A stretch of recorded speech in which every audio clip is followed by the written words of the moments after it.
నమస్తే, welcome to Telugu రాజ్యం. ఈరోజు మనతో పాటు ఉన్నారు సీనియర్ అనలిస్ట్ భరద్వాజ్ గారు. వారితో మాట్లాడేద్దాం. సార్ నమస్తే. నమస్తే.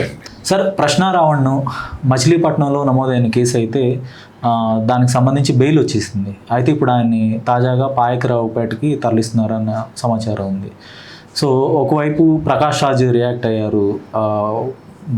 బెయిల్ వచ్చిన తర్వాత కోర్టు పదే పదే మీరు చేస్తున్న తప్పు, దీనికి రిమాండ్ చేయాల్సిన అవసరం లేదని చెప్తున్నా కూడా ప్రభుత్వంలో ఎలాంటి చలనం లేదు, అహంకారంతో వ్యవహరిస్తుందని ఆయన మాట్లాడారు. నేషనల్ మీడియా రియాక్షన్ కూడా దాదాపుగా ఇలానే ఉంది. అంటే ఒక కక్ష సాధింపు చర్యలు అయితే స్పష్టంగా కనిపిస్తున్నాయి అనే ఒక వాదన ఉంది. ఇక రావణ్ కూడా నిరాహార దీక్ష చేస్తున్నట్టుగా తెలుస్తుంది జైల్లో. సో ఆయన్ని చంపే కుట్ర కూడా జరుగుతోంది. ఎట్లయితే కత్తి మహేష్ని అంతమొందించారో, ప్రవీణ్ పగడాల్ని హత్య చేశారో, అదే తరహాలో ప్రశ్నారావణ్ని కూడా చంపబోతున్నారు అనే ఒక కొంత వాదన వినిపిస్తుంది. దీనికి సంబంధించి మీ విశ్లేషణ ఏంటి? టీడీపీ ఎందుకు ఈ విషయంలో ఇంత స్టబోన్గా ఉంది? ప్రజలు దీన్ని పట్టించుకోరు అని భావిస్తుందా? ఏమంటారు? అంటే ఆంధ్రప్రదేశ్లో ప్రస్తుతం నడుస్తున్నటువంటి పోలీసు రాజ్యం అని చెప్పచ్చు నిర్మోహమాటంగా. ఈ పోలీసు రాజ్యం పవన్ కళ్యాణ్ నడిపిస్తున్నట్టుగా కనిపిస్తున్నది. అంటే నిన్న ఈ సైబర్ క్రైమ్కి సంబంధించినటువంటి పోలీసు అధికారి రవికృష్ణ గారు వెళ్ళి పవన్ కళ్యాణ్ గారితో కూర్చుని మాట్లాడి ఒక నివేదికను కూడా ఆయనకు అందజేశారు. ఏది సైబర్ క్రైమ్కి సంబంధించినటువంటి కేసులు, వాటి నడకకి సంబంధించి ఒక నివేదికని వారికి ఇచ్చి వారితో చర్చలు జరిపారు. అంటే ఒక రకంగా అప్రకటిత హోంమంత్రిగా ఆయన బాధ్యతలు స్వీకరించినట్లుగానే కనిపిస్తోంది. ఆయన చాలా ఓపెన్గా చాలా విషయాలు మాట్లాడుతూ మేము చట్టం అంటే వాక్ స్వాతంత్రం ఉందని ఎవరు ఎలా పడితే అలా మాట్లాడితే క్షమించము, సహించము అనే మాట కూడా చెప్పాడు ఆయన. చెబుతూ మేము సీరియస్గానే కేసులు పెట్టాలనుకుంటున్నాం, పెడతాము, ఆల్రెడీ మొదలైపోయింది అని చెప్తున్నారు. Okay, no problem. కేసులు పెట్టుకోవడం పట్ల ఎవరికి అభ్యంతరం ఉండాల్సిన అవసరం లేదు. కానీ ఆ ప్రొసీజరల్గా వీళ్ళు కేసు పెడుతున్నారు, కోర్టు వారేమో అది బెయిల్ ఇచ్చేస్తున్నారు. రిపీటెడ్గా జరుగుతోంది. ఇప్పుడు 4 కేసులు 3 బెయిళ్ళు అయినాయి. ఇందులో కూడా బెయిల్ వచ్చేస్తుంది, నో ఇష్యూ. అయితే కోర్టు పదే పదే చెప్తోంది ఏంటి, ఇది ఎవరో మనోభావాలు గాయపడ్డాయంటే దాన్ని ఎలా, ఏ ప్రాసెస్లో దాన్ని తీసుకోవాలి అనే దానికి సంబంధించి మీరు కేసు బుక్ చేయండి, అతన్ని విచారణకు పిలవండి, విచారించండి, ఆ విచారణ రిపోర్ట్ ఇవ్వండి, దాన్ని బట్టి కోర్టు ఏదో డెసిషన్ తీసుకుంటుంది. శిక్షించదగిన వాతావరణంలో గనక ఆ విచారణలో ఏదైనా ఎలిమెంట్స్ దొరికితే ఆ మెరిట్స్ డిమెరిట్స్ ఆధారంగా శిక్షలు వేయటం జరుగుతుంది. కానీ దీన్ని ఒక క్రిమినల్ యాక్టివిటీ చేసిన వాడిలాగా డీల్ చేయటం సబబా అనే విషయంలో కోర్టు దగ్గర ఒక డైలమా ఉంది. అందుకని అతన్ని హాజరుపరిచిన మరుక్షణం బెయిల్ ఇస్తున్నారు. ఇది రిపీటెడ్గా జరిగింది. ఆల్రెడీ 3 చోట్ల బెయిల్ వచ్చేసినాయి అతనికి. ఇప్పుడు 4వ చోట కూడా అదే పద్ధతిలో తీసుకెళ్తున్నారు. అయితే వీళ్ళ ఉద్దేశం ఏంటంటే 4వ చోట కూడా బెయిల్ వచ్చేస్తుందనే నమ్ముతున్నారు వీళ్ళు. పాయకరావుపేటలో కూడా వచ్చేస్తే ఈ ఏరియాలన్నీ కవర్ చేసుకుంటూ వాయిదాలకు తిరగాలి అతను కోర్టు చుట్టూ. ఆ మేరకు హెరాస్ చేస్తే చాలు అనేది స్కీమ్లా కనిపిస్తోంది. దాదాపుగా పోసాని కృష్ణమురళి టైంలో ఎలా వ్యవహరించారో ఇప్పుడు కూడా అలాగే వ్యవహరించాలనుకుంటున్నారు. ఇతను లొంగిపోవాలి, తెల్ల జెండా ఎత్తి నా వల్ల కాదు అనాలి. అతనేమో నిరాహార దీక్ష చేస్తున్నాడు, ఏమిటి దౌర్జన్యం అని. రెండోది, అతను మాట్లాడింది తప్పు అంటే గతంలో పవన్ కళ్యాణ్ గారు మాట్లాడిన మాటలన్నీ ఇప్పుడు వీధిలో ఉన్నాయి. ఆయన మాట్లాడిన మాటలే రిపీట్ చేసి మాట్లాడాడు ఇతను టార్గెట్ చేసింది నిజానికి పవన్ కళ్యాణ్ కాదు. ఆ వేదిక మీద నుంచి అతను టార్గెట్ చేసింది పవన్ కళ్యాణ్ వాడిన భాష వాడుతూ చెప్పు తిప్పి తిప్పి కొడతాం అని వారు చెప్పినటువంటి మాటని వాడుతూ ఆయన టార్గెట్ చేసింది రాధా మనోహర్ దాస్ని. ఇక్కడ మనోభావాలు గాయపడితే అతనివి గాయపడాలి, జనసేనవి కాదు. పవన్ కళ్యాణ్ మాటల్ని వాడుతూ అతని గురించి మాట్లాడినందుకు నిజానికి జనసేనలో ఉన్నటువంటి క్రైస్తవ క్యాడర్ మొత్తం కూడా వెళ్ళి ఇతనికి మద్దతుగా నిలబడాలి, రావణ్కి. అలా కాకుండా ఈ కేసులు పెట్టడం ఏమిటి, మనోభావాలు గాయపరుచుకోవడం ఏమిటి అనేది ఒకటి నిర్దిష్టంగా నాకు అర్థం కాని విషయం. రెండో గొడవ ఏంటంటే ఇక్కడ పవన్ కళ్యాణ్ వాడిన భాష ఇతను వాడాడు తప్ప ఇతను కొత్త క్రియేషన్ ఏమీ లేదు. ఇమిటేట్ చేశాడు. ఒరిజినల్ డైలాగులు మార్కెట్లో ఉన్నాయి. ఓకే. చెప్పు తిప్పి తిప్పి తిప్పి తిప్పి కొడతా అనే మాట, కొడకల్లారా అనేటువంటి మాట వారు వాడినవే. ఓకే. ఆడ మగ ఇవేవి చూడవు, నార తీస్తాం అని మాట్లాడిన మాట ప్రపంచంలో ఉంది. అలాగే మేము కోర్టుల్ని చట్టాలని కూడా పట్టించుకోకుండా ముందుకెళ్లే పరిస్థితి కల్పించుకుంటున్నారు అని కూడా మాట్లాడిన మాట ఉంది ప్రస్తుతం బయట. మీరు లాఠీ దేంతో వస్తారో రండి, హాకీ స్టిక్కులతో రమ్మంటారా, కత్తులతో రమ్మంటారా, గొడ్డలతో రమ్మంటారా చూసుకుందాం అనే డైలాగు మార్కెట్లో పెట్టేశారు. సో పవన్ కళ్యాణ్ గారు ప్రొవోక్ చేసినటువంటి వీడియోలన్నీ ఉన్నాయి. రెండోది, కాకినాడలో జరిగినటువంటి జనసేన సమావేశంలో ఆయన క్యాడర్ని ప్రొవోక్ చేశాడు.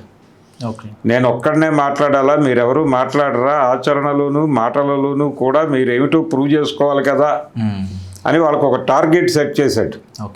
ఇప్పుడు గొడవ ఏంటంటే కేసులు పెట్టుకోవటం వరకు సరే పెట్టుకున్నారు, కోర్టు దాన్ని డీల్ చేస్తుంది. కానీ ఈ పోలీస్ స్టేషన్లలోకి అతన్ని తీసుకెడుతుంటే మీరు దాడులు చేయటం ఏంటి, గోడలు దూకెళ్ళి గొడవ చేయటం ఏమిటి, మాకు అప్పచెప్పమని అడగటం ఏమిటి? అప్పచెప్తే చంపేస్తారా మీరు? చంపేస్తే దాన్ని మీరు ఎలా జడ్జి చేసుకుంటారు? మీరు కొడతారు, ఎక్కడో తగలకూడని చోట తగులుతుంది, చచ్చిపోయాడు, ఏంటి పరిస్థితి? ఇప్పుడు ఆల్రెడీ విజయవాడ లాకప్ డెత్ గొడవ ఒకటి నడుస్తోంది. సిఐ నాగరాజు ఎపిసోడ్లో సాయికృష్ణ డెత్ కేసు. సాయికృష్ణది ఒకటే కాదు, క్రాంతి కుమార్ చావుకు కూడా పోలీసులే కారణం అని కదా ఎస్టాబ్లిష్ అయింది. కాబట్టి ఈ సిరీస్లో భాగంగా ఇప్పుడు రావణ్ని చంపడం కోసం వీళ్ళ క్యాడర్ ఎగబడుతోంది. అంటే జన సైనికులని ఆదేశించినటువంటి జనసేనాని ఆదేశాలు పట్టించుకుని దూకుడుగా పోలీస్ స్టేషన్ల మీద దాడి చేస్తున్నటువంటి జన సైనికులు. దీన్ని ఎలా అర్థం చేసుకోవాలి? ఇది కాన్స్టిట్యూషన్ని బ్రేక్ చేయటం కాదా? దీని మీద జనసేన మీద, ఆ పార్టీ నాయకుడి మీద కేసు ఫైల్ చేయాలి కదా, ఎందుకు చేయలేదు? జగన్మోహన్ రెడ్డిని ఆయన గతంలో ఎన్ని మాటలు అన్నాడు, వాళ్ళు ఎందుకు కేసులు ఫైల్ చేయలేదు? ఎస్సీ ఎస్టీల మనోభావాలని, పర్టికులర్గా మైనారిటీల మనోభావాలని గాయపరిచే పద్ధతిలో ఆయన రకరకాలుగా మాట్లాడాడు, ఎందుకు కేసులు పెట్టలేదు? పైగా ఇప్పుడు విషయం ఏంటంటే ఇప్పుడు రావణ్ అరెస్టుల పరంపర జరుగుతోంది. పోలీస్ స్టేషన్ల మీద జన సైనికులు దాడులు చేస్తున్నారు, మాకిచ్చే మేము చూసుకుంటామని బహిరంగ సవాళ్లు విసురుతున్నారు. ఇంత జరుగుతుంటే ఒక పక్కన అక్కడ యుద్ధ వాతావరణం నడుస్తుంటే ప్రధాన ప్రతిపక్షంగా క్లెయిమ్ చేసుకునే వైఎస్ఆర్సీపీ ఏం చేస్తోంది? ఇప్పటిదాకా జగన్మోహన్ రెడ్డి కానీ, సజ్జల రామకృష్ణారెడ్డి గారు కానీ దీని మీద, ఈ నడుస్తున్నటువంటి పోలీసు రాజ్యం మీద, వీళ్ళు తెలంగాణలోకి వెళ్ళి మనుషులను ఎత్తుకొచ్చేయటం మీద, వీళ్ళని ఇలా కేసులు పెట్టి కోర్టుల చుట్టూ, పోలీస్ స్టేషన్ల చుట్టూ తిప్పుతున్న వ్యవహారం తీరు పట్ల ఎందుకు ఒక యాక్షన్, ఒక ప్రణాళిక ఎందుకు ప్రకటించలేదు? ఇప్పటిదాకా ఒక ప్రోగ్రాం చేయాలి కదా, ఒక ప్రోగ్రాం ప్రకటించాలి కదా ఎక్కడికక్కడ. అంటే ఆల్రెడీ ఒక చోట కనిపించింది, అంటే పిఠాపురంలో కొంత నిరసనకి కొంతమంది వచ్చారు. అయితే ఆ వచ్చిన వాళ్ళందరూ కూడా ఈ దళిత క్రైస్తవ శంఖారావంలో పాల్గొన్న వాళ్ళే. వాళ్ళల్లో కొంతమంది వైఎస్ఆర్సీపీ బ్యాచ్ కూడా ఉంది, అంతే తప్ప ప్రోగ్రాముడ్గా వచ్చిన వాళ్ళు కాదు వాళ్ళు. దాన్ని వాడుకుని తెలుగుదేశము, జనసేన, వైఎస్ఆర్సీపీ వెనకాలండి నడిపిస్తోంది అని మాట్లాడుతున్నారు, కానీ అది వాస్తవం కాదు. ఇక్కడ నాదొక ప్రశ్న సార్. ఇప్పుడు సాయికృష్ణ లాకప్ డెత్ విషయంలో చాలా యాక్టివ్గా రియాక్ట్ అయిన వైసీపీ కానీ అధినేత కూడా వాళ్ళ ఇంటికి వచ్చారు, పరామర్శించారు, ధైర్యం చెప్పారు, ప్రభుత్వం మీద ఆరోపణలు చేశారు. కానీ ఇక్కడ ఇద్దరు జర్నలిస్టులు ఎంతో కొంత వాళ్ళు కూటమి ప్రభుత్వం మీద ఉవ్వెత్తున విరుచుకుపడుతున్న వ్యక్తులు ఇద్దరు కూడా పరోక్షంగా వైసీపీకి అయితే వారి నుంచి మద్దతుగా మాటలు వస్తున్నాయి ఇప్పుడు అరెస్ట్ అయిన జర్నలిస్ట్ నుంచి. సో ఇలాంటి సందర్భంలో వైసీపీ వాళ్ళకి అండగా ఎందుకు నిలబడలేకపోతుంది? అంటే హిందువులు ఓట్లు కన్సాలిడేట్ అవుతున్నాయి ప్రశ్నారావణ్కి వ్యతిరేకంగా అని తీసుకొస్తున్న కూటమి నెరేటివ్ని వైసీపీ కూడా నమ్ముతుందా? అయ్యా, నేను చెప్పింది అదే ఇందాక. వైసీపీ మాట్లాడటం లేదు సీరియస్గా. ఏదో అక్కడ వచ్చిన వాళ్ళలో కొంతమంది వైఎస్ఆర్సీపీ ఎలిమెంట్స్ ఉన్నారు, అంతవరకే. దాన్ని చూపించి వైఎస్ఆర్సీపీకి చుట్టి వైఎస్ఆర్సీపీ పేటీఎం బ్యాచ్ వీళ్ళందరూ అని చెప్తున్నారు. ఓపెన్గానే డిస్కషన్స్లో అంటే తెలుగుదేశంకి చెందినటువంటి మీడియా ఛానల్స్లో జరుగుతున్నటువంటి చర్చల్లో పాల్గొంటున్నటువంటి గెస్ట్లు గోస్ట్లు అందరూ కూడా ఓకే హోస్టులు అనే పదం తీసి గోస్ట్లు అని పెట్టుకోవచ్చు, ఏం పర్లేదు. ఓకే హోస్టులు కాదు, వాళ్ళు గోస్టులే. ఓకే ఎవరి గోస్టులు, ఎవరికి దయ్యాలు వాళ్ళు అంటే పాలక పార్టీకి దయ్యాలు. పాలక పార్టీలకే దయ్యాలంటారా? పాలక పార్టీ దయ్యంలాగా వ్యవహరిస్తున్నారు, ఓకే, సంబంధించిన దయ్యాలు. ఓకే, అలా వ్యవహరిస్తున్నారు వాళ్ళు ఓపెన్గానే. గొడ్డల పార్టీ పేటీఎం బ్యాచ్ ఇదంతా అని మాట్లాడారు ఒక యాంకర్ గారు. ఓకే, కాబట్టి ఆ ధోరణిలో వ్యవహరిస్తుంటే కనీసం ఆ వ్యవహార శైలి మీద అయినా మీరు ఒక ప్రకటన చేసి ప్రోగ్రామ్ డిజైన్ చేయాలి కదా. అంటే వైసీపీ ఈ అరెస్టుల విషయంలో కామ్గా ఉండడానికి రీజన్ ఏంటంటే? అదేనండి, ఇప్పుడు వీళ్ళని పట్టించుకుంటే ఏమవుతుంది, చర్చిల మీద మైకులు కూలగొడుతున్నారు పశ్చిమ గోదావరి జిల్లాలో. ఓకే, దాని మీద కూడా మాట్లాడవచ్చు. రఘురామకృష్ణరాజు గారి ఓవర్ స్టేట్మెంట్ల మీద మాట్లాడవచ్చు. ఓకే, కానీ వాళ్ళకి ఎక్కడో ఒక సెన్సిటివ్గా ఫీల్ అవుతున్నట్టుగా నా అనుమానం. ఓకే, ఆ అనుమానం ఏంటంటే వీళ్ళు హిందూ ఓట్లు కన్సాలిడేషన్ ప్రోగ్రామ్కి మనం విఘాతం కలిగిస్తే అది మన పార్టీ మీద వాళ్ళల్లో వ్యతిరేకతని, మన మీద ఆల్రెడీ ఒక బ్రాండేజ్ ఉన్నారు వీళ్ళ మీద. ఇది క్రైస్తవ పార్టీ, క్రైస్తవ నాయకుడి పార్టీ అని. దాన్ని మనం మరీ ప్రూవ్ చేసుకున్నట్టు అవుతుందా అనేటువంటి సంశయం ఎక్కడో ఉండాలి. ఆ సంశయాన్ని వీడి లౌకిక వాదానికి ఒక ఛాంపియన్ లాగా మారి ఇక్కడ అనవసరంగా మతాన్ని చుడుతున్నారు, మైనారిటీలను టార్గెట్ చేస్తున్నారు అన్న ధోరణిలో గనక ఆ పార్టీ యుద్ధానికి దిగితే దాని వెనకాల మొబలైజ్ అయ్యే శక్తులు అనేకం ఉంటాయి. ఎస్సీ ఎస్టీ బీసీ మైనారిటీల ఐక్య వేదికగా దాన్ని నిలబెట్టుకోగలిగితే న్యూట్రల్ ఓట్లు కూడా వీళ్ళకి కలుస్తాయి. కలవటం ద్వారా వీళ్ళు అధికారంలోకి రావడం చాలా తేలికవుతుంది. రెండోది, ఇప్పటి వరకు ఉన్నటువంటి సంతుష్టీకరణ రాజకీయాలు అనే దానికి తెరదించేసింది ఓ రకంగా బీజేపీ. ఆ తెరదించటం వల్ల వీళ్ళందరికీ ధైర్యాలు వచ్చినాయి, చంద్రబాబుకి, పవన్ కళ్యాణ్కి, వీళ్ళందరికీ. అందుకనే ఆయన నిస్సిగ్గుగా పందికొవ్వు ఇలాంటివన్నీ మాట్లాడగలిగాడు పవన్ కళ్యాణ్ గారు. కాబట్టి వీటి మీద ఇమ్మీడియట్గా ఆ రోజున జరిగిన వ్యవహారాలు అయినప్పటికీ ఇమ్మీడియట్గా కేసులు పడాలి. మా మనోభావాలు గాయపడ్డాయి, ఇప్పటి వరకు మాకు తెలియలేదు, ఇప్పుడు పోలీసులను ఆశ్రయిస్తే న్యాయం జరుగుతోంది అని ప్రశ్నారావణ్ వ్యవహారంలో మాకు అర్థమైంది. వారెవరో మనోభావం గాయపడింది అనగానే అతను తీసుకెళ్ళిపోయి కేసులు పెట్టేస్తున్నారు. ఇలాగే పవన్ కళ్యాణ్ గారు గతంలో మాట్లాడినప్పుడు మా మనోభావాలు గాయపడ్డాయి, ఆయన పందికొవ్వు కలిసింది అని ప్రత్యేకంగా మాట్లాడినప్పుడు మా మనోభావాలు గాయపడ్డాయి అని చెప్పి వెళ్ళి కోర్టులో కేసులు వేసి పోలీసులారా మరి మీరు వారిని కూడా తీసుకొచ్చి ఇలా స్టేషన్కు చెప్పండి అని అడగటమే. అంటే ఇక్కడ దాడికి ప్రతిదాడి, ఒక వ్యూహానికి కౌంటర్ వ్యూహము ఇదే. ముందు పోలీసుల ఇంటిగ్రిటీ ఏమిటనేది రోడ్డు మీద నిలబెట్టడము. రెండోది, ఆయన అప్రకటిత హోంమంత్రిగా వ్యవహరిస్తున్నారు. ఒక పక్కనేమో లోకేష్ గారు తెలంగాణ హోంమంత్రి అనే ప్రశ్న ఒకటి ఉద్భవించింది ఈ మధ్య. ఈ కేవీఆర్ని ఈ ప్రశ్న రావణ్ణి లిఫ్ట్ చేసిన పద్ధతి మీద మొదలైంది. కాబట్టి ఆ ప్రశ్న ఎలాగూ ఉందంటే, తెలంగాణకేమో హోంమంత్రి లోకేష్, ఆంధ్రప్రదేశ్కి అప్రకటిత హోంమంత్రి పవన్ కళ్యాణ్. ఇక్కడ రేవంత్ రెడ్డి గారు బాధ్యత సగం ఆయనకి అప్పచెప్పినట్టుగాను, అక్కడేమో ఆవిడ పూర్తి బాధ్యతలు పవన్ కళ్యాణ్కి అప్పచెప్పినట్టుగాను కనిపిస్తోంది వాతావరణం. ఈ కనిపిస్తున్న సన్నివేశంలో రియాలిటీ ఏమిటి అనేది ప్రభుత్వం వైపు నుంచి ఒక వివరమైన ప్రకటన రావాలి. ఆ ప్రకటన మాత్రం రావడం లేదు. వాళ్ళు ఇలాగే వ్యవహరించాలనుకుంటున్నారు. కాకపోతే చంద్రబాబు నాయుడు గారు కొంచెం మేలుకుని జాగరూకతతో జరుగుతున్న వ్యవహారాలని పట్టించుకోకపోతే వాళ్ళ పార్టీకి ఉన్నటువంటి కొద్దో గొప్ప క్రెడిబిలిటీ కూడా దెబ్బతింటుంది. ఇప్పుడు ఆంధ్రప్రదేశ్లో శాంతి భద్రతలు పూర్తి స్థాయిలో క్షీణించినాయి. మీరు ఎలాగైతే మీ గురించి మాట్లాడారు అని చెప్పి దాడులు చేస్తున్నారో, ఇవి నెమ్మదిగా కుల ఘర్షణలకి, మత ఘర్షణలకి కూడా దారి తీయవచ్చు. మనోభావాలు గాయపడితే కేసులు పెట్టండి, కానీ మీ క్యాడర్ని పోలీస్ స్టేషన్ల మీదకి మీరు పంపిస్తున్నారు, రిపీటెడ్గా పంపిస్తున్నారు. పిఠాపురంలో పంపించారు, క్రిటిసిజం వచ్చింది, మీరు మీ క్యాడర్ని కంట్రోల్ చేయాల. వాళ్ళు మచిలీపట్నంలో దాడి చేశారు, స్టేషన్ గోడలు దూకారు, మాకు అప్పచెప్పి మేము చూసుకుంటామన్నారు.